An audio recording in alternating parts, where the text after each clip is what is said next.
Сәлеметсіздер ме, құрметті көрермендер. Бүгін сіздерге дұрыс өлшем алуды көрсететін боламын. Сіз қандай тәсілмен, қандай методикамен сызбасызсаңыз да сізге өте керек өлшемдер болады. Сондықтан мұқият болыңыздар. Жақсылап өздеріңізге жазып алсаңыздар болады. Онда өлшем алуға кірісеміз. Енді өлшем алуды бастаймыз. Ең алдымен өлшем алатын адамыңыздың белін айналдыра байлап аламыз. Бірінші осылай жіппен байлап алыңыздар белін. Осылай белін айналдырып аламыз.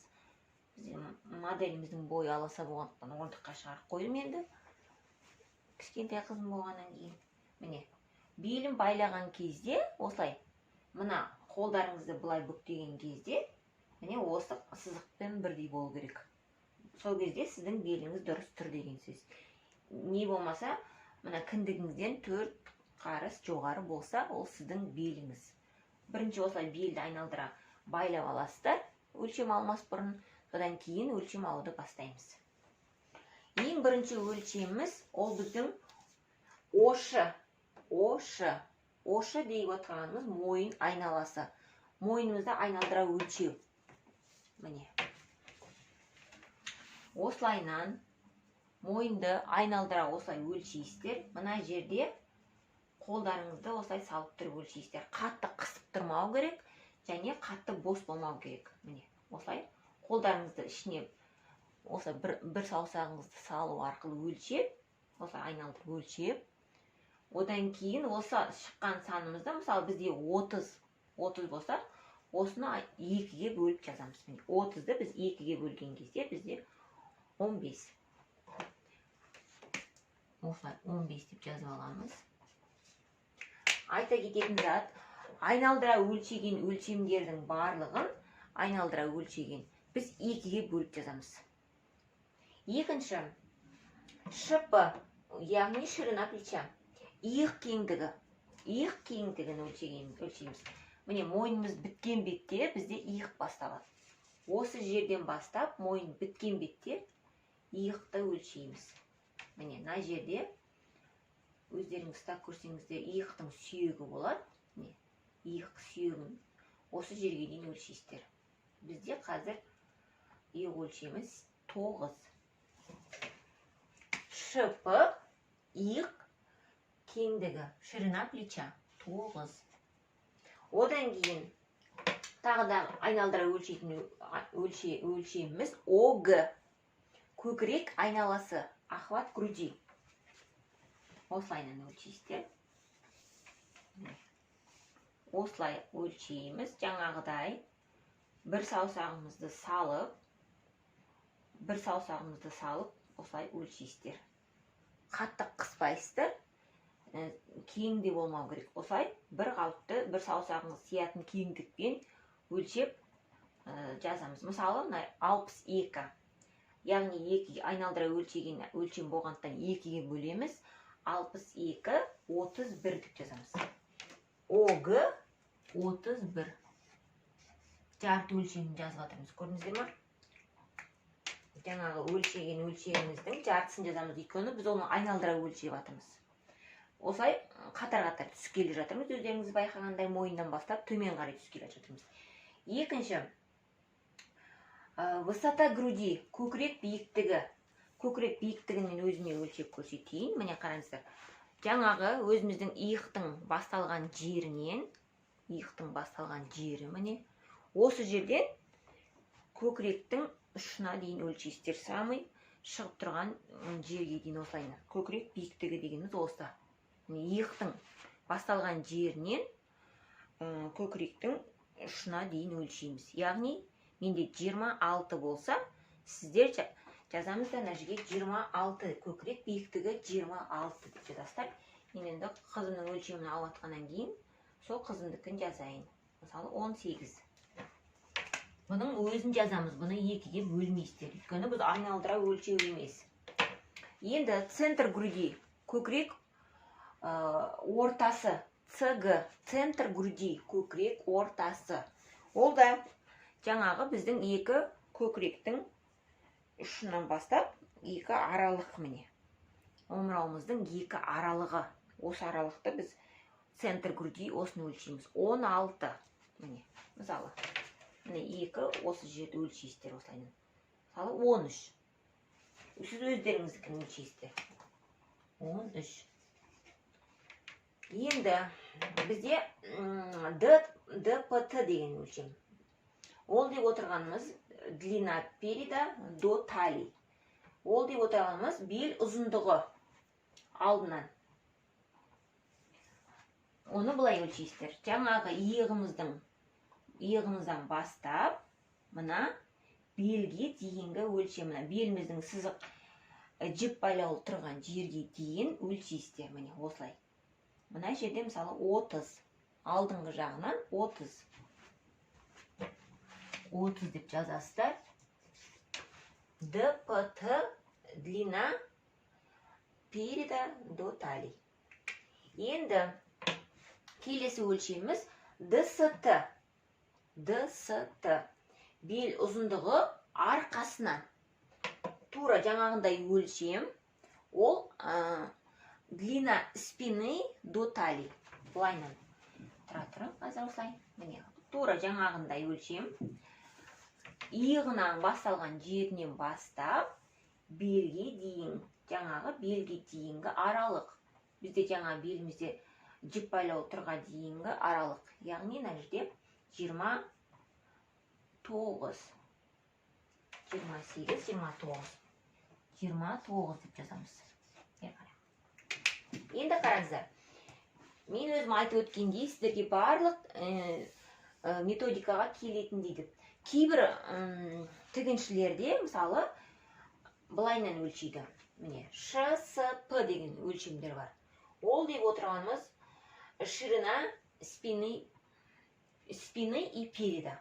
Ол былайнан өлшейді, мысалы. Кейбір тігіншілерде осылай болады. Әркімнің методикасы. Жаңағы мынау, мысалы, басқа методикамен өлшенген өлшем болса, мынау басқа методикамен.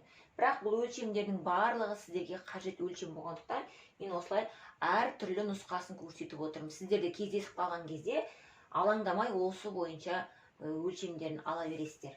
Міне ШСП ширина спины и переда. Міне ол деп отырғанымыз мына бірінші алдын өлшеп көрсетейін. Мына екі аралық, бұлай қолымызды бұлай қысқан кезде, мына жерден бастап, мына екі складқа тұрған осы аралық. Міне, осы аралық алдыңғы жағынан да, артқы жағынан да өлшейміз. Міне, осылайынан, мына қолтықтың басталған жерінен, мына қолтықтың басталған жеріне дейін аралық. Мысалы, 28, 27 болсын. 27, бұл алдыңғы жағынан, переда 27, енді артын өлшеп көрсетем қазір. Тура осылай, қолдың көрдіңіздер ме? Қолтықтың екі арасынан, қолың кішкене былай көтеріп тұрамыз, міне. Қолтықтың мына басталған жеріне, мына екінші басталған жерге дейін аралықты өлшейсіздер. Осы екі қолтық тұрған жер. Мысалы, 30. 30. Енді 30 ахват талии, бел айналасы. Ол өздеріңіз айтып өткендей жаңа нестерге айналдыра өлшейтін өлшем. Сондықтан біз бұны міндетті түрде екіге бөлеміз. Бұл біздің беліміздің өлшемі, белімізді айналдыра өлшейміз.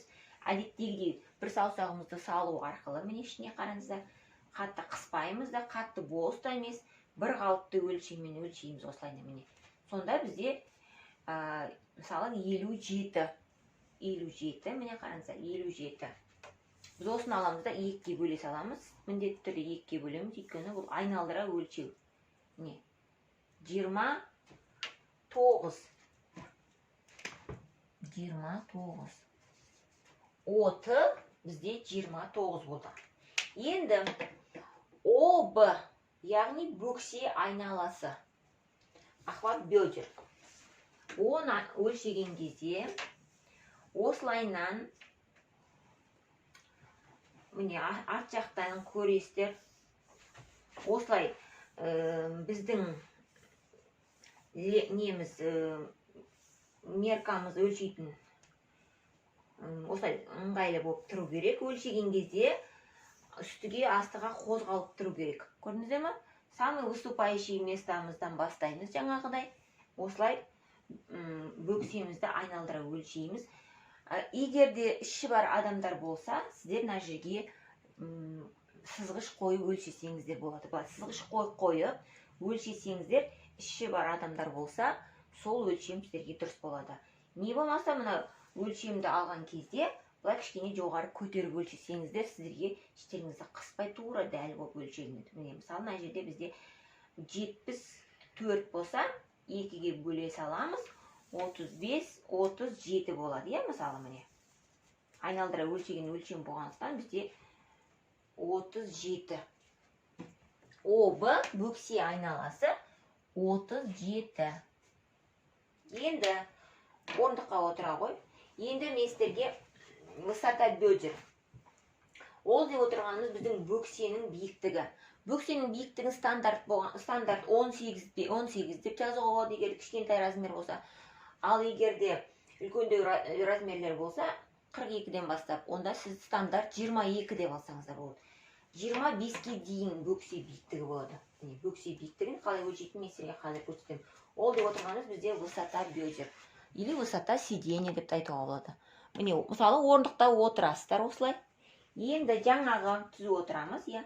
Мына белімізді байлап қойған жерімізден, мына осы жерден, мына бөксеге дейінгі аралық бөксе, біздің жаңағы бөксемізге дейінгі аралықты осылай аламыз. Міне, 18. Көрдіңіз бе? 18. Тұрағы. 18. Енді келесі өлшем бізде пройма деген бар. Пройма ол қолтық ойындысы. Оны да өлшеуді көрсетейін, ол міндетті түрде керек болады. Мына сызғышымызды аламыз. Сызғышты алып, өзіміздің мына қолтығымыздың тірелгенге дейінгі жерге осылай қоясыздар. Қай жерге тіреліп тұр, сол жерге дейін осылай қойып аласыздар. Одан кейін біздің иығымыздан бастап, түзу тұрамыз, осылай түзу тұрамыз. Иығымыздан бастап, мына сызғыштың басталған жеріне дейін өлшестір. Міне, мына иықтан былай төмен түсіріп, мына сызғыш қай жерден басталып тұр, сол жерге дейінгі өлшемді аласыздар. Міне, көрдіңіздер ме? Мысалы, 15,5, 16 деп алайық. Мысалы, 16 болсын. Міне, осылай бұл бізде пройма, біздің қолтықтың ойындысы. Пройма деп жазып қойайын. Қолтық ойындысы бізде 16 болды. Енді қол ұзындығын өлшейміз.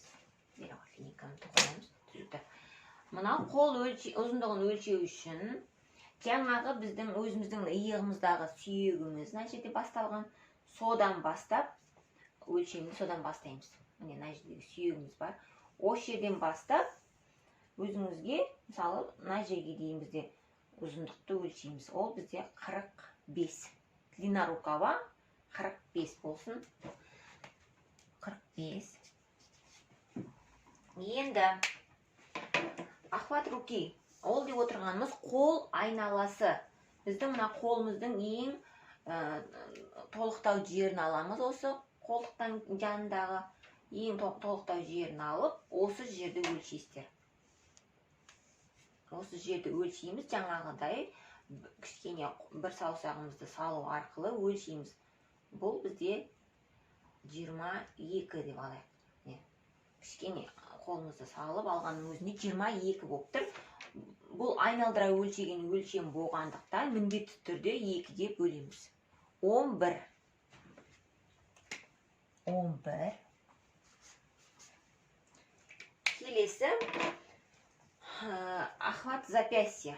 Ол деп отырғанымыз бізде білезіктің айналасы, бірақта біз көйлек, киім киетін болсақ, бізде білезіктің өлшемімен ғана алсақ, бізде қолымыздан симай қалуы мүмкін. Осылайынан кірмей қалуы мүмкін, қолымыздан өтпей қалуы. Сондықтан біз мына жерден бастап алғанымыз дұрыс болады. Міне, өзіміздің қолымыздың сызықтары, мына жерде сызық бар, саусақтарымыз басталатын жер, осы жерді өлшегендеріңіз дұрыс болады. Қолымызды осылай ұстаймыз. Міне осылай. Сол осы екі аралықта өлшейміз. осылай өлшесеңіздер болады. Осы дұрыс болады. Сонда сіздің қолыңыз киім киген кезде киімдеріңіз мына жерден қиналмастан былай кіріп шыққанға ыңғайлы болады. Осы қол арқылы өтеді ғой біздің киімдеріміз. Сондықтан осылай кигенге ыңғайлы болу үшін осы өлшемді аласыздар. Бізде бұл 18. Жартысы 9. Міне, құрметті көрермендер, бұл біздің үстіңгі киімдерге арналған өлшемдеріміз. Қандай көйлек тіксеңіздер, рубашка тіксеңіздер, қандай үстіңгі киім тіксеңіздер де осы өлшемдерді алып отырып, қиналмастан өздеріңіздің өлшемдеріңізді ала аласыздар. Осы өлшемдерді пайдалана отырып, өздеріңізге әдемі киім тігіп аласыздар. Менің Бахар Лайф каналыма тіркелуді ұмытпаңыздар. Қоңырауды басып қойыңыздар. Алдыда өте қызықты видеолар көп болады. Жақын арада моделирование видеосын бастаймын. Сондықтан міндетті түрде тіркеліп, қоңырауды басуды ұмытпаңыздар. Назарларыңызға рахмет.